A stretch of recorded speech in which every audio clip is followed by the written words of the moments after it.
everyone, and welcome to Living Through Podcast, the podcast that shares real conversation on economic challenges in Nigeria. I'm your host, Halima Awal Musa, and today we will be discussing on a more serious issue, and that is the economy and the future of the young Nigerians. However, today in the studio, I have Mr. Vandisa. You are highly welcome, and thank you for joining us today. Thank you very much for hosting me. It's a pleasure to be on the show today. Okay, as I said earlier, our main concern today is the future of the young Nigerians. So, sir, can you describe the whole economic challenge we are facing here in Nigeria? Okay, the whole situation of the economy in Nigeria now, it's complex and very broad. You see that structural, global, and political factors leads to the destabilization of the economy. And also for the young Nigerians, you see that it's hard to cope now, which leads to the high rate of crime in the country and illiteracy too also. So you see the high cost of transportation and feeding also is one of the major things that is destabilizing the economy. So the government should see to these things. Okay. I believe you are a student.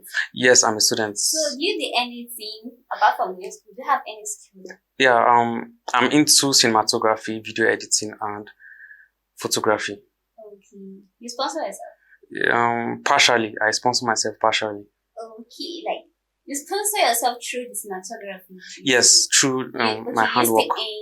Yes, I usually earn little stuff every month that I use to support myself and provide basic needs for myself. Okay, that's not then. But the economy is not friendly. Yeah, the economy is harsh, but then we are coping, we are surviving. So it's little. Yeah. Okay, I would still say it's not little. Because to be able to take your basic needs in Nigeria as it is now, it's not something easy. Yeah, actually, food, everything is high. Prices, transportation that you mentioned, maybe rent, whatever. It's not small thing. Like I said, it's small, but I'm coping. I'm managing and I'm surviving. Okay, it's manageable. Yes, it's manageable, at least for a student that I am. So everything in the country is just moving high. The prices of things, food, transportation, and everything is high. Of course. So, do you depend on the government? Like, you want the government, after school, you wait for the government to give you a job? Okay. Like that? Now I don't depend on the government. I don't depend on the government now because you see that most people working for the government are earning the minimum wage which is 70,000 naira. Yes, that's for minimum wage earners. Yes, and you see that it's not very friendly, and you see that low average households now find it very hard to provide basic needs for their families, given the high rates of and the cost of living too. You see that these households find it very difficult to provide for their family and also sponsor their family. There is education on top of that. And too. Education too. So you see that it's the whole thing about this economy is just vast. So you see that these households now, you see that the high cost, the high rate of illiteracy in the country is something else. You see that you see beggars on the streets every day. I think this is also a factor that increase criminal acts. Yes, very well. Because people don't have money and some are not into school. The parents are not even earning something good to sustain themselves, talk more of their own family. Yes, this is a very big issue that we are facing in the country now. And it causes this high rate of crime in our community. So you see that most households now, you see young boys in our community now going into fraudulent activities and also vandalization and illegal mining and listen. So you see that, and even this household, they don't blame their children because they know what they are facing and they know how they are coping with But the economy. at some instance, they also have faults. Like Yes. you cannot just send your child to study only. At Yes, least yes. you should give him something to do. Yes, You should give yeah. him a skill. Yes, to do. it's very important for every youth in our country now to have a skill. It's very important because you cannot depend on the government given the high cost of living and the economy we are in the country. So it's very important for every youth to have a skill. And also this will help reduce the rate of poverty, unemployment, and also crime in society. Yes. And things will work. Yes, things will work, and I also think it will boost the stability of the economy. Of course, it will, because Yes. when you have something to do, you can employ others to help Yes, you can employ so it others. can Yeah, reduce that rate of unemployment. Yeah.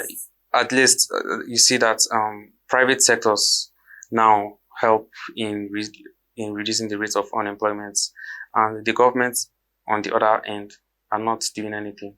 Of course. So I think Because the rate is just too high.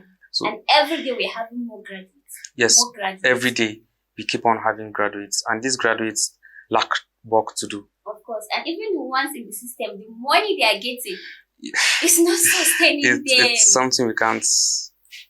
It's so disturbing. Of course, So- it is. The economy is such a mess. It's such a mess, but there's still hope for the country. Yes. There's still hope for the It's our country. The government can do something about it. The government Hope should so. do something about it. Yeah. We hope so. So, basically, what can you see about the students in school now? Like, what are your advice to them? Okay. My advice for the youth in our communities and also the students as well in Nigeria is for every student and every youth to get a skill. Get one or two thing that you get one or two stuff. Even if it's Side to learn, hustle, eh? yes, a side hustle that at least you can use to support yourself. So it's very important to have a skill as a youth in this country. That's my major advice for students too in the country. Have a skill that you can use to support yourself, and this will reduce the rate of crime in the communities and our country too. Of course. Sorry about the government. Any message for them? Okay, my message for the government and also my expectations for the government is for the government to prioritize this inflation by controlling it, diversifying the economy. The government should diversify the economy beyond just the oil and agriculture. Yes, you see technology too, and maybe energy. So I think the government should go into these things, and also the reckless borrowing that has been happening. I think if you look at the money the government has borrowed since 2015 till now, it should be up to 40 billion naira. So how do you think they can pay this loan? And the economy is not moving. It's not moving. So the government should do these things to stabilize the economy, and it will go a long way in helping the citizens too. Okay, I think we will stop here. Thank you so much. Thank you very coming. much. Thank you Really very much. appreciate your presence. Thank you more. So if you really find this helpful, please like, comment, and follow us on our social media on YouTube and TikTok as usual. I'm your host Halima Awalusa, and don't forget, surviving is strength, and that you are not alone. We are Nigerians, and this is Nigerian Voices saying it as it is. Bye. Bye.